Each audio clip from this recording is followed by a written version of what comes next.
What's going on, everybody? James Lott here, aka JT, and this is another free tip Friday. So what I want to talk about today is closing costs. What are they? How much can you expect to pay in closing costs when you're buying a home? So on and so forth. And this is extremely important because a lot of people save up a lot of money for their down payment, but then they don't account for the closing costs and they're kind of caught off guard, and then it just makes the situation a lot more difficult than what it needs to be.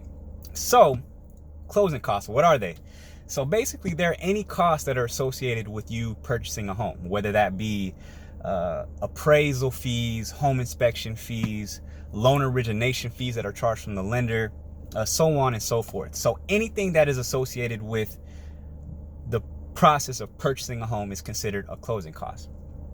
Now, typically these costs are anywhere from 1 to 4% of the purchase price.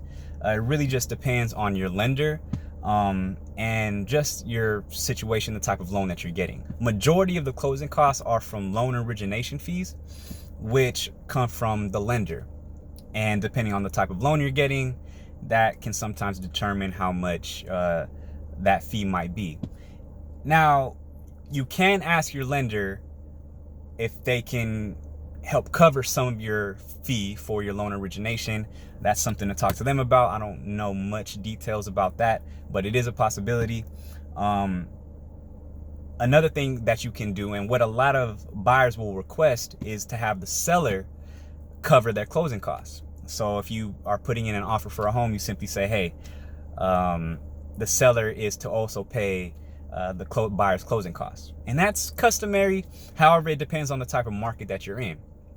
If you're looking for a home and there's a lot of competition, then asking for closing costs is just gonna kind of eat into the bottom line of the seller, and it's not gonna make your offer very appealing because it's less money for them. So even though you might be offering $300,000 for a home, but you're asking for $8,000 in closing costs, it's really like the seller is selling their home for $292 instead of that $300. So what I've done in the past for my clients who need help with the closing costs, but the home that they want is or has a lot of competition on it, is what I'll say is, okay, well, look, let's offer $6,000 more than what they're asking, but have them cover the closing costs. That way they're still netting the amount that they need to, and that way you're getting your closing costs covered up front. And that is a possibility to do that. I've done that in the past. However, just as a disclaimer, in the long run, you're definitely going to be paying more if you go that route. However, if you need the money now and you want to make sure that you're saving right now, that's something that you could do, and that's a possibility. So I suggest that you definitely put away 1% to 3% of the, or 1 to 4% of the purchase price just for closing costs, just so that there's no surprises when you're in the process of buying.